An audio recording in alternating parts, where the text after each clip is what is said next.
Good afternoon, YouTubers. This is your zip code freak!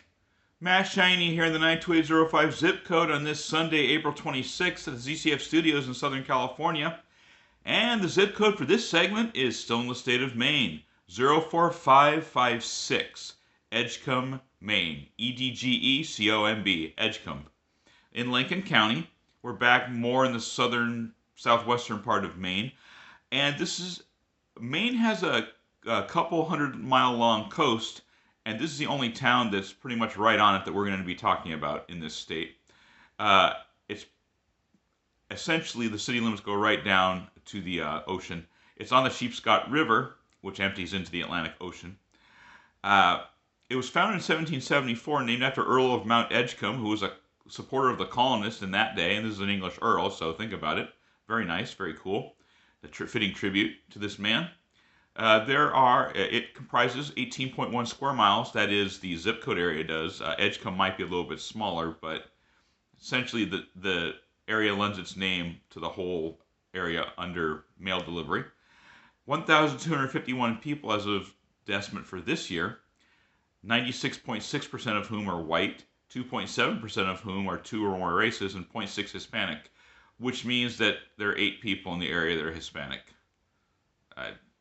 But when you count, that's what you get. Sometimes single-digit numbers.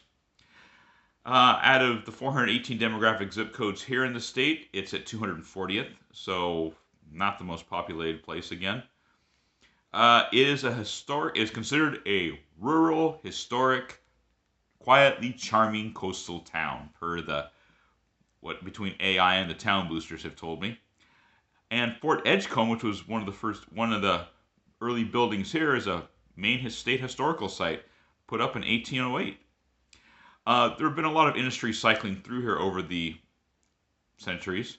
Shipbuilding, sawmills, brickyards, farming, rock and feldspar mining, ocean harvesting, especially for oysters.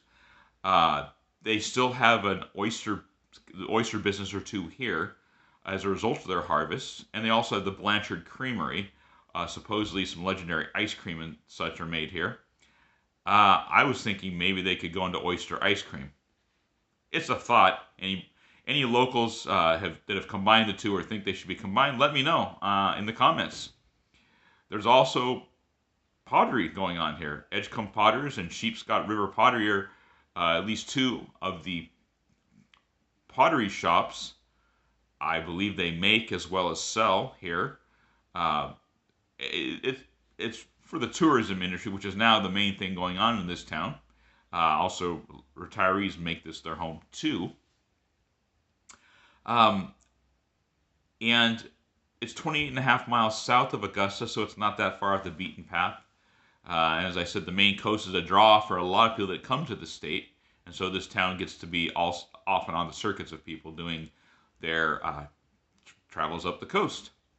There are a few famous people from here. Most of them are of Maine local notoriety, but I have 2 of them here that are novelists. Leah Waite, her books were mainly set in Maine, so I mention her because we also have another novelist, Van Reed, who was an author of the Moose Path series of books. I think he was a little more outside of Maine as far as his writing is concerned. So Leah Waite, Leawait, and Van Reed, Vanreid. You readers out there, you let me know what you think of their books. I have yet really to read them, but I'm telling you about them because of Edgecomb. And because this is northern New England, and just because I want to, here's the weather. Right now it's 60 degrees there, so spring's coming on, yay. Tonight, low of 33 degrees, so it's just a smidgen above freezing. Tomorrow, high of 64, low of 35, cloudy. Tuesday, high of 58, low of 40, sunny. And if you want rain, here we go. Wednesday, high of 50, low of 45, and rain. And it's supposed to be more or less that and rainy throughout the rest of the week. So here's to rain for the crops and for the hardworking farmers of Maine in Edgecomb and elsewhere. If you like what you have seen here, hit like. If you don't, hit don't. Leave me a comment in the comment section below whether to praise the work going on here or you want to throw a few digital tomatoes or bananas or zucchini or whatever your preference of digital ballistics are. And we'll see you on the next video. Have a good one.